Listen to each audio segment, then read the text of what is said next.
ব্যারাকপুরে গুলি চলেছে। ব্যারাকপুরের চিড়িয়া মোড়ে শুট আউটের ঘটনা ঘটেছে। এক যুবকের বুকে গুলি লেগেছে বলে জানা যাচ্ছে।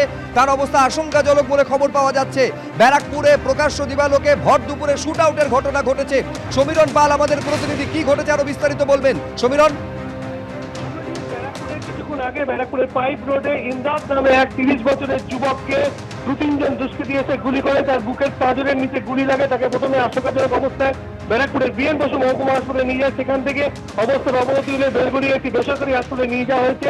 তার অবস্থা খুবই আশঙ্কাজনক বলে জানা যাচ্ছে। তবে পুলিশ সূত্রে জানা যাচ্ছে 3 জন দুষ্কৃতী এসেছিল। তারা কিভাবে এসেছিল, কেনই বা হামলা চালানো, সেগুলো এখনো পুলিশ অন্ধকারে।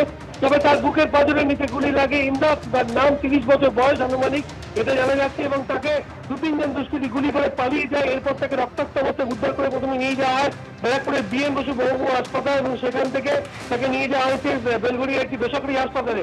ব্যারাকপুরের পাইপ রোড, যেখানে ব্যারাকপুর কমিশনারেটের একাধিক আধিকারিকের দপ্তর রয়েছে, ঠিক সেখান থেকে ঢিল ছোড়া দূরত্ব এই ঘটনা। আরেকটু দূরে গেলেই পুলিশ কমিশনারের দপ্তর, সেখানে অর্থাৎ জনবহুল জায়গায় এই ভর দুপুরে শুট আউটের ঘটনায় রীতিমতো আতঙ্কিত এলাকার বাসিন্দারা। কারা গুলি চালালো, কি কারণে গুলি চালালো, সেটা এখনো পর্যন্ত স্পষ্ট নয়। ইমদাদ যে স্থানীয় বাসিন্দা বলে জানা যাচ্ছে, তার বয়স আনুমানিক 30 বছর। তার বুকের পাঁজরের নিচে গুলি লাগে। তাকে প্রথমে নিয়ে যাওয়া হয় ব্যারাকপুরের বিএন বসু মহকুমা হাসপাতালে। সেখান থেকে অবস্থার অবনতি হলে তাকে নিয়ে যাওয়া হয়েছে এই মুহূর্তে বেলগুড়ির একটি বেসরকারি হাসপাতালে। ব্যারাকপুর কমিশনের শীর্ষ কর্তারা ঘটনাস্থলে পৌঁছেছে। তবে এখনো পর্যন্ত কি কারণে হামলা করাই বা হামলা চালানো সেটা স্পষ্ট নয়। শুভ্রজিৎ। সমীরণ, তুমি আমাদের সঙ্গে থেকে আমি আরেকবার দর্শকদের বলবো, এই মুহূর্তের বড় খবর, ব্যারাকপুর কমিশনারের আধিকারিকের অফিস থেকে ঢিল ছোড়া দূরত্বে এই ঘটনা ঘটেছে। অবস্থা আশঙ্কাজনক বলে জানা যাচ্ছে। খবরের শুরুতেই আপনাদের ট্যাংরার ছবি দেখাবো, যেখানে হেলে পড়েছে মাত্র 4 বছর আগে তৈরি হওয়া বহুতল, এবং সেই হেলে পড়াকে কেন্দ্র করে স্থানীয় বাসিন্দাদের মধ্যে উদ্বেগ, আশঙ্কা প্রতি মুহূর্তে বাড়ছে।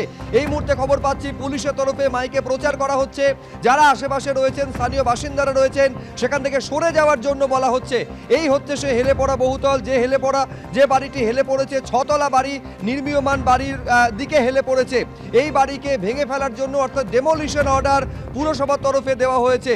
দুটি বাড়ি বেআইনি বলে পুরসভার তরফে ঘোষণা করা হয়েছে। ইতিমধ্যে নোটিশও দেওয়া হয়েছে।